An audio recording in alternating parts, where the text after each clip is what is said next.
Ahojte. Prednedávno som v story zavizoval krátku videorecenziu na zaujímavý ďalekohľad, tak tu ho máme. Je to Fujinon 10x42. Keď sa povie Fujifilm, väčšina z nás si predstaví fotoaparát. No v skutočnosti okrem fotoaparátov a skvelých objektívov vyrábajú aj zdravotníckú techniku a ďalekohľady. Hneď na prvý pohľad je nám jasné, že je to skutočne prémiový produkt. Robustné telo z horčíkovej zliatiny je plnené dusíkom a je perfektne utesnené, vďaka čomu je vodeodolné. Má príjemnú povrchovú úpravu, ktorá sa vôbec neklže. A pri váhe 770 gramov s ním vieme manipulovať aj jednou rukou. Mne osobne sa veľmi páči to, akým spôsobom sa vysúvajú očnice. Vysúvajú sa v dvoch polohách s klikom na záver.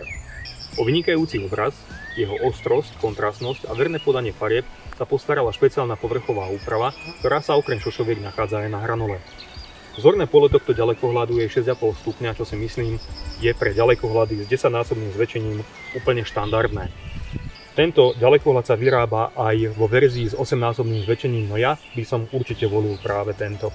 Zakúpiť ho môžete za 700 až 800 eur a ak patríte medzi tých, ktorí hľadajú ďalekohľad v tejto cenovej kategórii, rozhodne stojí za uváženie. Ak ho niekde uvidíte, určite sa naň a doň pozrite.